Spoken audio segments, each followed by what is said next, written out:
Guys, मेरा नाम स्वाति है और मैं आज गवर्नमेंट डिग्री कॉलेज धर्मशाला में जो बीसीए का प्रोफेशनल कोर्स है उससे रिलेटेड इन्फॉर्मेशन लेके आई हूँ। तो आप प्लीज़ कॉपी पेन लेके के रेडी हो जाओ। ढेर सारी इन्फॉर्मेशन आपको मिलेगी, नो बकवास, ओनली इन्फॉर्मेशन जो ज़रूरी है, सबसे ज़्यादा मोस्ट इंपॉर्टेंट। ठीक है, तो सबसे पहले आप सभी को पता ही कि एक प्रोफेशनल कोर्स होता है और इसका फुल फॉर्म होता है बैचलर ऑफ कंप्यूटर एप्लीकेशन। ये सब तो आपको पता ही है, लेकिन इसकी जो एडमिशन का प्रोसेस है, क्या क्या है, क्या एज लिमिट है, क्या एलिजिबिलिटी है, या फिर एग्ज़ाम जो एंट्रांस एग्ज़ाम होता है उसमें क्या क्या आता है, कौन कौन से टॉपिक्स हमने पढ़ने हैं, ये सब मैं आपको बताऊंगी। तो सबसे पहले इसमें दो तरह की स्कीम्स होती हैं। आई एम सॉरी गाइज अगर मैं कोई भी शब्द प्रोनाउंस अच्छे से नहीं कर पाती। तो सबसे पहले स्कीम नंबर 1 है जिसमें सब्सिडाइज सीट्स आती हैं जो कि होती है 40 और नॉन सब्सिडाइज होती हैं 20। तो टोटल हो गया आपकी 60 सीट्स। अब एलिजिबिलिटी की बात करूँ तो आप +2 क्लियर होने चाहिए, किसी भी स्ट्रीम के, आप किसी भी बोर्ड या यूनिवर्सिटी के हो, आप +2 क्लियर होने चाहिए। 48% से अब आपके मार्क्स होने चाहिए। अगर आप SC ST से हो तो आप 35% तक आपको छूट है, तो आप इतने मार्क्स आपके होने चाहिए। अगर बेसिक्स ऑफ एडमिशन्स की बात करूं तो जैसे कि मैंने आपको बताया कि दो स्कीम्स होती है, एक सब्सिडाइज एक नॉन सब्सिडाइज। तो जो सब्सिडाइज जो स्कीम नंबर 1 है उसमें क्या होता है कि आपका एंट्रांस एग्ज़ाम होता है, आपको एग्ज़ाम देना ही पड़ेगा। मैंने भी एक बार अप्लाई करा है, मैंने भी दिया है, अनफॉर्चुनेटली मैं रह गई, चलो वो तो छोड़ो, लेकिन आपको एग्ज़ाम देना पड़ेगा। एग्ज़ाम ज़्यादा टफ नहीं आता, जो आपने पढ़ा होता है। जब मैंने दिया था ना, तब जो हमने +2 में 10th में नहीं, जो +2 में हमने पढ़ा था वही आया था। मैथ्स की बात कर रही हूँ, जब हमारी बारी को मैथ भी आया था। आपकी बारी को नहीं लिखा है यहाँ पे मैथ के बारे में, बाकी मुझे नहीं पता। तो हाँ, 80 मार्क्स का जो है वो आपका एंट्रांस एग्ज़ाम होगा। और अब जो 80 मार्क्स है ना, वो भी 4 इसमें डिवाइड होते हैं पार्ट्स में, 1 2 3 4। पार्ट ए की बात करूँ तो इसमें आपके क्वांटिटेटिव एप्टीट्यूड के क्वेश्चंस आएंगे। पार्ट 2 की बात करूँ तो जनरल इंग्लिश के क्वेश्चन आएंगे। पार्ट 3 की बात करूँ तो जनरल नॉलेज के, और पार्ट 4 की बात करूँ तो कंप्यूटर अवेयरनेस के बारे में क्वेश्चन आएंगे। तो इस तरह से आपके 80 मार्क्स होंगे।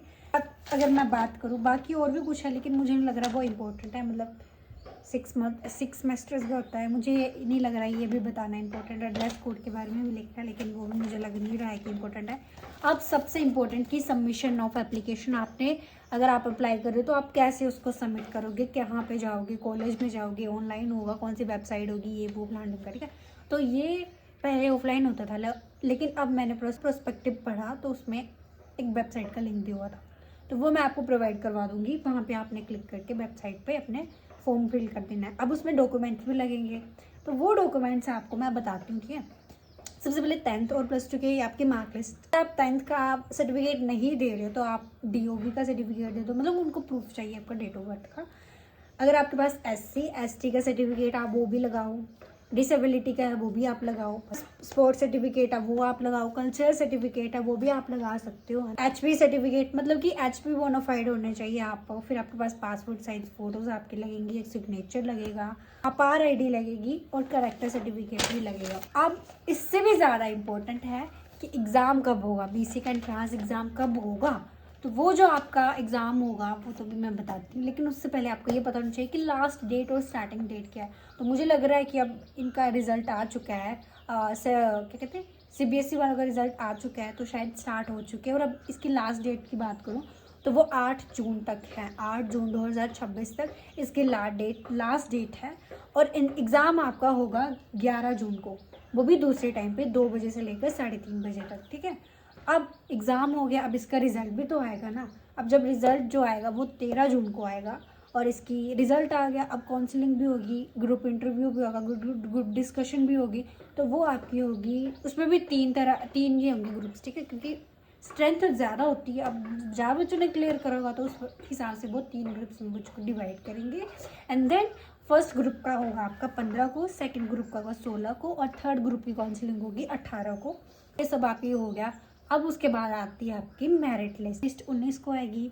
जिनका फर्स्ट मेरिट लिस्ट में नाम आ गया वो 20 और 21 को, आई थिंक 2 दिन दिए उन्होंने, फीस सबमिट करवा देंगे। वो भी जुलाई नहीं हुआ तो आप 2 दिनों में फीस सबमिट करा दो, नहीं तो आपकी जो सीट है ना वो किसी और को मिल जाएगी, क्योंकि इसमें सेकंड मेरिट लिस्ट भी आती है। जब सीटें बच जाती हैं, वेकेंट रह जाती है, तो सेकंड मेरिट लिस्ट आती है, आपको 22 को आएगी। और अब जिनका सेकंड मेरिट लिस्ट में नाम आया वो 23 को फीस सबमिट करवाएंगे। अब ये सब आपका स्कीम नंबर 1 सब्सिडाइज सीट्स का हो गया। अब नॉन सब्सिडाइज वाले बच्चे भी तो अप्लाई करेंगे ना, वो कब करेंगे, वो करेंगे 19 तारीख से 23 तारीख तक, 19 जून से 23 जून तक वो अप्लाई कर सकते हैं। अब जब उन्होंने अप्लाई कर दिया, उनके डॉक्यूमेंट्स की वेरिफिकेशन भी होनी है, जो कि वहाँ पे NA लिखा रहा, मतलब कि नॉट अलाउड, मुझे नहीं पता क्या सिस्टम पानी है। अब जैसे वो उनकी वेरिफिकेशन वगैरह मान लो चलो कोई नहीं हुई, वो तो मुझे नहीं पता। अब उनकी मेरिट लिस्ट भी आएगी, है ना। तो मेरिट लिस्ट उनकी आएगी 24 को, और जब उनकी 24 को मेरिट लिस्ट आ गई तो वो 25 को क्या करेंगे, फीस डिपॉजिट करवा देंगे। अब ये सब सिस्टम पानी आपका क्लोज हो गया BCA वालों का। अब आपको ये सब होने के बाद आपको मैसेज आएगा कि आपकी क्लासेस कब से स्टार्ट हो रही हैं, तो तब से आपने अपनी क्लासेस शुरू कर देनी है। बाकी अगर आपको कोई भी चीज़ नहीं पता चलती है, किसी भी चीज़ में डाउट रह जाता है, तो आप मुझे कमेंट कर दे। मैं आपको ये नहीं कह सकती कि आप मुझे DM करो इंस्टाग्राम पे, क्योंकि इंस्टाग्राम वालों ने मेरा अकाउंट सस्पेंड कर दिया है। तो आप मुझे इसी वीडियो के कमेंट में पूछ लो, मैं आपको बता दूंगी। और नेक्स्ट वीडियो आ रही है मेरी BBA से रिलेटेड, तो आप प्लीज़ इस वीडियो को भी ज़्यादा से ज़्यादा लाइक करें, शेयर करें, और जो भी धर्मशाला कॉलेज में एडमिशन ले रहा है उनको शेयर कर दो। अगर आपका भाई बहन गर्लफ्रेंड कोई भी ले रहा है, ठीक है, उनको शेयर कर दो। तब तक के लिए बाय बाय।